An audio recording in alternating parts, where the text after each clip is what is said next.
Welcome back to the channel.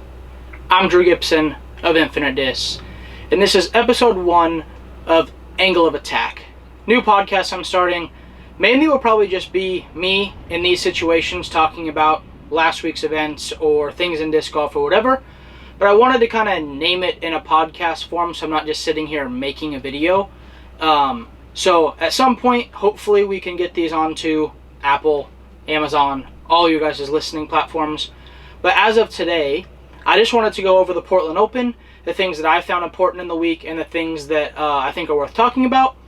And I want you guys to give your feedback to me in the comments down below. If you'd like this to become a podcast, if you'd like me to keep doing these, and where you listen to your podcast and stuff like that, so I can make sure to upload in a matter that you guys can actually enjoy and use. So first off, Portland Open. Number one thing I want to try to cover right now, or talk about, would be Nate Sexton's cash streak. That's literally incredible. 264 events over 15 years. Nate has been the epitome of safe play, winning tournaments, playing well, always being up in the mix, whether us as players or himself thought the course maybe did or didn't fit him the best with his play style. He still went out there, showed up, and for 15 straight years, cashed, was in the top 40%. That's pretty incredible, playing against the best people in the world every single week for 15 years. And even now, I mean, Nate's still one of the best players in the world. You know, the Portland event, I mean, at some point, you know, as everyone gets better and better and better, and Nate, you know, takes roles in other places of the sport, I think that we're going to see him, you know, get less than top 40 sometimes. And that's okay. Nate's had an incredible career. I don't know if anyone will ever beat or match that stat. Maybe they can do it for 15 years because they play 5 events a year. Maybe they can do it for 264 events. Whatever it might be. Big kudos to Nate. Great playing. You know, I've played against Nate a lot. We've played in the same group a lot. And, you know, always a great guy. Always a good person for the sport. And even though some people might think Nate's quiet, you know, he does always speak up for the players in the game when needed. So big kudos to you, Nate. Great job. You're probably not watching this, but I just wanted to make sure to give you your props for your accomplishment and how awesome that is. Second, I think this has to be addressed as a professional sport. I believe we need some sort of basket regulation. I obviously am sponsored by Infinite Discs, so I have no manufacturer ties. So Discraft, Innova, MVP, whoever it is, you know, that they bid or the Pro Tour chooses, or even Pro Tour makes their own basket, and the presenting sponsor, Latitude 64 or Innova or Infinite, whoever, wraps their band around the top of the target. Obviously, in my opinion, having the band that, you know, Innova started is incredible advertisement. It's on every basket, and I think that should continue to be a thing. But whether it's the Pro Tour, somebody needs to make a tour basket. You know, basketball hoop, it's not different from arena to arena. Hockey goal, field goal, any of that stuff. Any goal, golf hole, isn't different from week to week and course to course. So we need to find a standardized thing. And even if it's 2 or 3 baskets, which is fine. But, you know, having the spit outs happen is part of our game. You know, people can argue, oh, it's too soft, too hard, too right, too left, too high, too low. But when putts start popping out that are like 1 out of 100, and they start becoming 5 out of 100 or 7 out of 100 or 10 out of 100 compared to a different basket, I think that becomes a problem when we start competing for, you know, events like this. And this isn't stemmed from Aaron. You know, Aaron had a spit out on 16. And argue high, low, left, right, too hard, too soft, does not matter. Aaron still had a chance to get up and down and win on hole 18.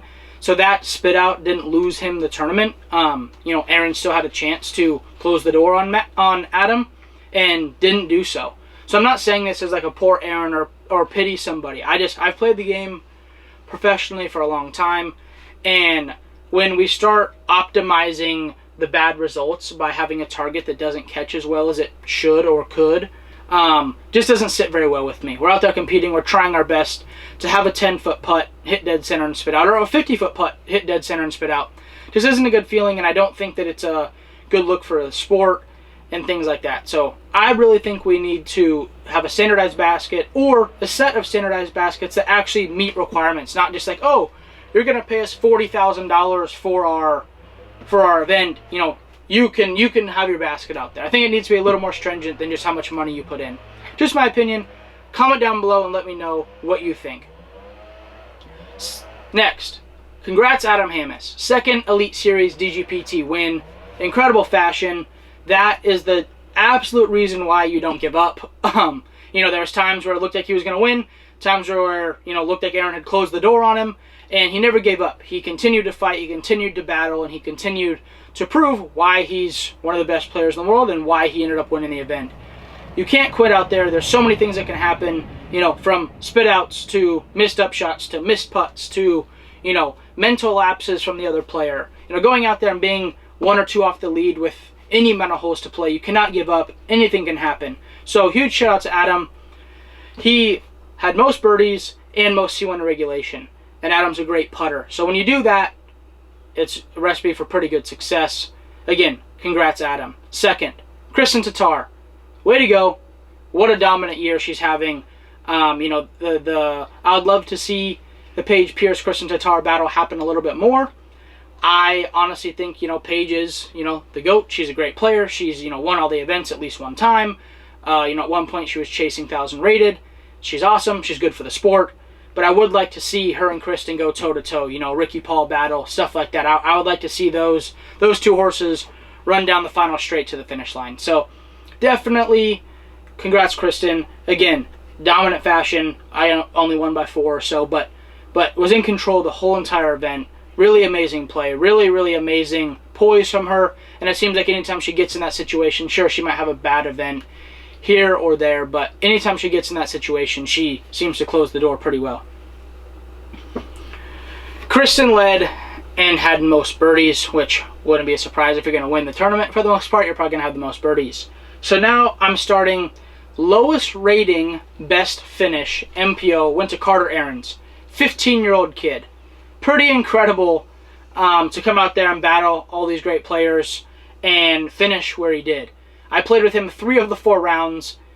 Like I said, awesome kid, awesome parents, awesome player. At 15 years old, going out there, you know, getting top 20 in one of these events and being 10-16, I believe, and beating, I mean, myself included, a bunch of incredible players. It's very impressive. So, Carter, if you're watching this, keep it up, man. Great job. It was awesome playing with you all week. Now, highest rating, lowest finish was Nicholas Antila. Very surprising to me. I think that when you see him show up at the events, you are expecting him to be up there just because he's proven that. You know, USCDC, Pro Tour Finals, you know, all the events he's played this year, he's been up there battling. You know, the first major of the year, he was up there. Incredible player, incredible style, and such a nice guy. So, kind of a bummer to see him so far down this week. But that happens. I mean, that's why we talk about the lowest and the highest and the highest and the lowest, because I think it's an interesting thing to think about and talk about. And for the FPO side, we have the low rating best finish of Juliana Korver. She's 943 rated at, she shot 19 under for the event. And then the high rating worst finish was Kona Montgomery. She shot plus 18 for the event. So, pretty big spread there between Juliana and Kona. Again, I'm not saying this to, you know, put anybody down or anything. Just doing it for both MPO and FPO just to kind of show and share diversity here. One thing I do want to say is that I want to give huge props to Aaron Gossage.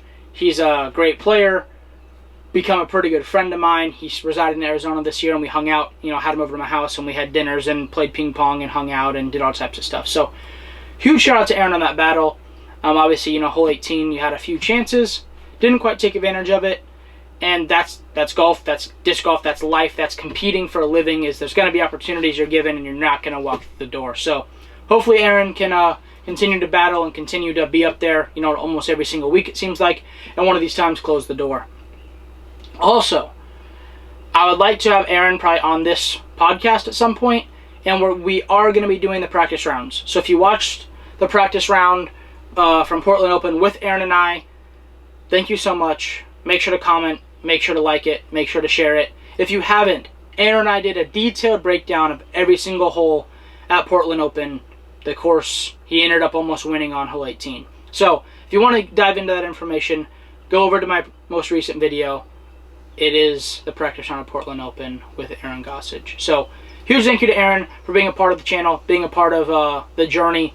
And also make sure to go check out that video. And comment down below if you like that style video, if you'd like us to keep doing it. We're probably going to do it anyways, but we do want to hear feedback on what you guys think we could or couldn't add to these types of things that we're doing, because at the end of the day, we're creating the content for you guys. The content's not for us. You know, this podcast is for the viewer, the listener, whatever it might be. So, Portland Open wrap up. Kristen won, Adam won, basket regulations, blah, blah, blah, blah, blah. What happened to me? I've been playing for the last 8 weeks with acute tendonitis in my elbow. So I've been playing with my arm taped up in a sleeve, sometimes playing with excruciating pain, sometimes playing with minimal pain. I don't know what it is exactly at this point, and Seth Muncie of Disc Golf Strong also isn't sure. Some days I wake up and my arm feels like tomorrow it's going to be 100%, and some days I wake up and it feels like it's like detached. So we're trying to find a remedy and find out what I might be doing in my day-to-day life, or, you know, whatever that is bothering it. Hopefully I can be back to 100% sooner than later. Really hoping for the Worlds, USADC, that kind of stretch of the season, because obviously I'd love to play great at those events. So no excuses. I didn't play well. I didn't execute well. Didn't putt very well. Didn't do a lot of things very well. But am fighting a little bit of an injury. I'm still electing to play though. So, you know, not that much of an excuse. As long as I keep showing up to hole 1 at my tee time and trying my best, you know, the excuses are minimal. So hopefully can just keep building on the season and keep building on, you know, my career and keep building on good finishes. So I just want to thank you guys for all the support, whether you're buying my bags, buying my discs, buying anything like that. We do have a monthly subscription box as well. So monthly subscription box, you're going to get 2 discs every single month for $35. And it might be 2 Halo discs, it might be stuff from Finish Line, it might be pre-release stuff, you know, limited runs, anything like that. So if you're interested in a subscription box, make sure to go to GibsonDiscGolf.com and get yourself one. I want to thank you guys for watching. I want to thank you guys for being part of Angle of Attack Episode 1. We'll see you in the next one.